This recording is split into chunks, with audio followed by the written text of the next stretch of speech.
Welcome to Fully Cooked, because we cook like a bunch of bulls too. Fully Cooked! Hey guys, today we're going to make chicken stock.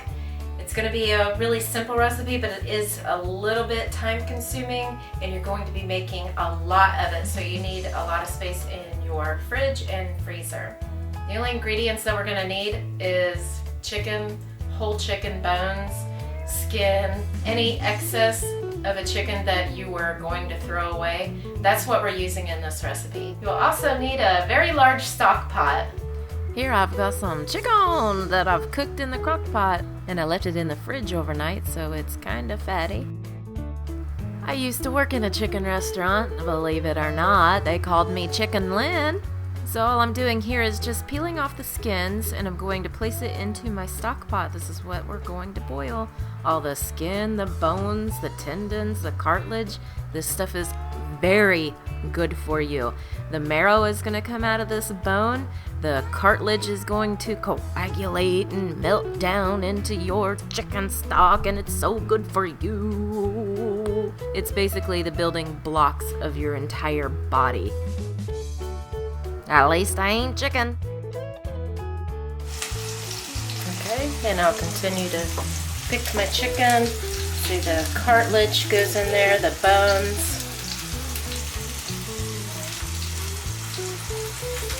And this is good chicken.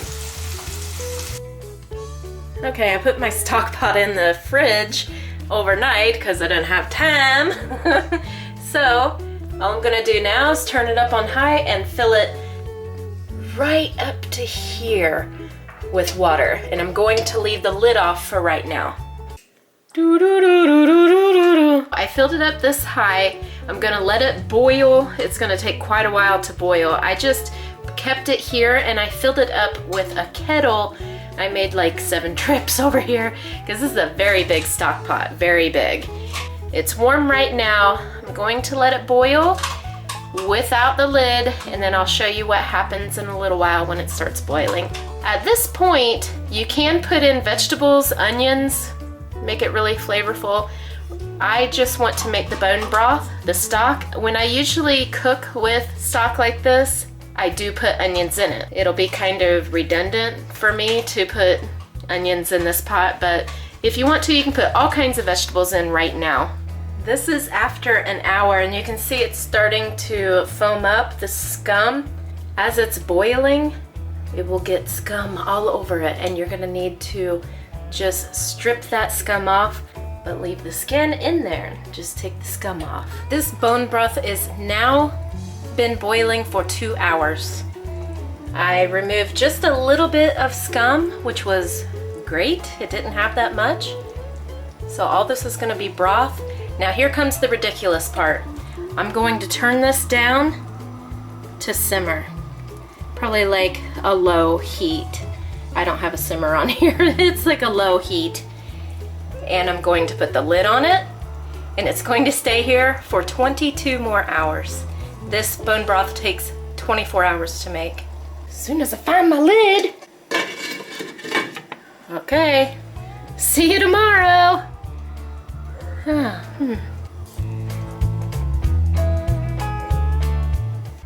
Okay, if you do not have 24 hours to make chicken broth, you can stop right here at the 2-hour mark and strain it off, and you have chicken broth.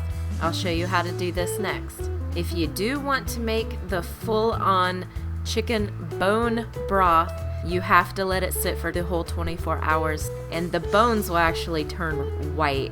Oh, the goodness. It's good either way. I have done it both ways. All right, my husband's getting this pot because it's very heavy. What we have here is a mesh strainer. It's very fine. We have a lesser strainer, and then I have a great big bowl.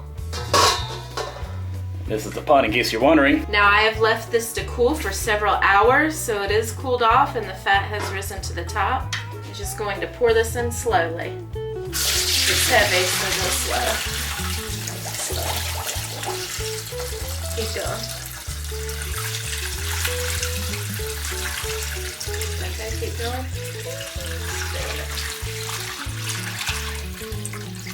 Stop.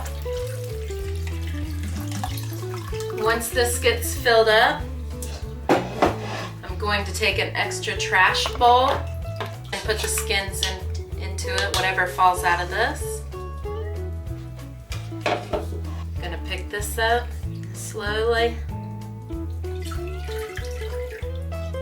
Let it drain.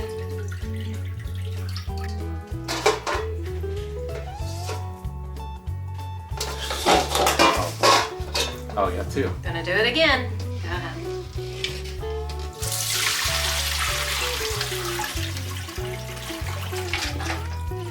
That's about all of it.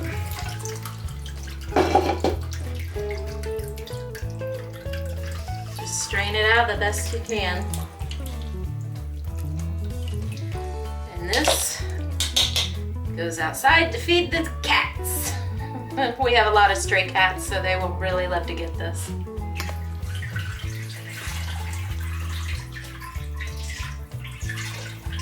Strain the rest out. Now for the fun part, we're gonna funnel it into our jars that we have saved from salsa and things like that, just extra big jars. If they sold mason jars here, I would fill up mason jars, but they don't, so I don't have any. Where's my funnel? My yellow funnel.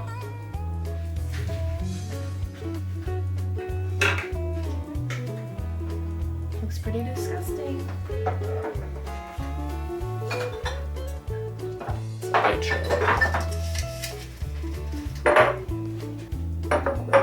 We got honey, gefilte fish, salsa, applesauce, and even coffee jars.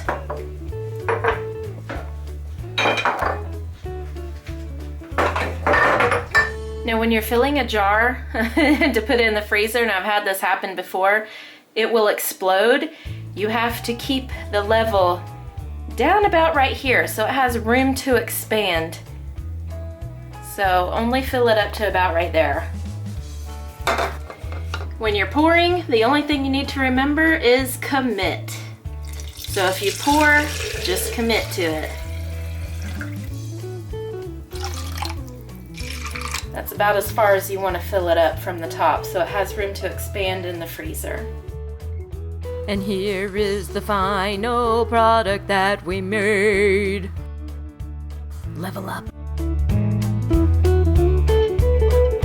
So what I'm going to use this chicken stock in is just anything that I want to give more flavor to.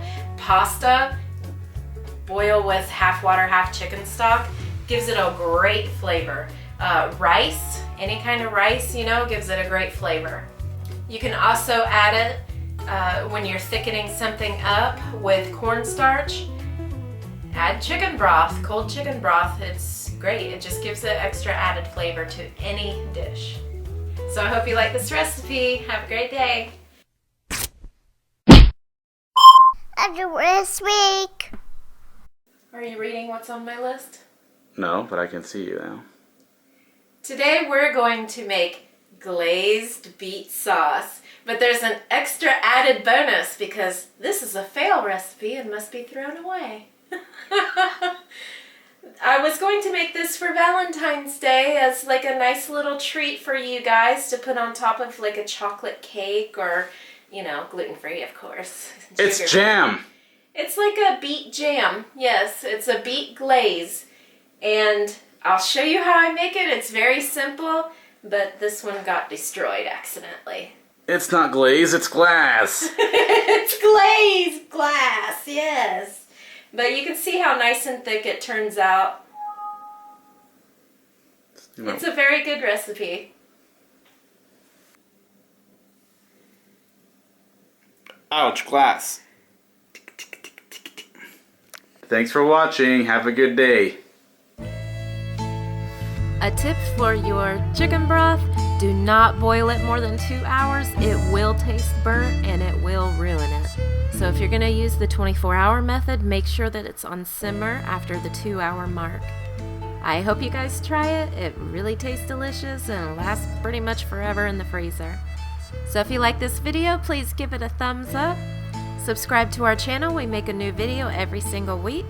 And check out our other channels, I Need More Lives and Fully Living, where we make a video every single day.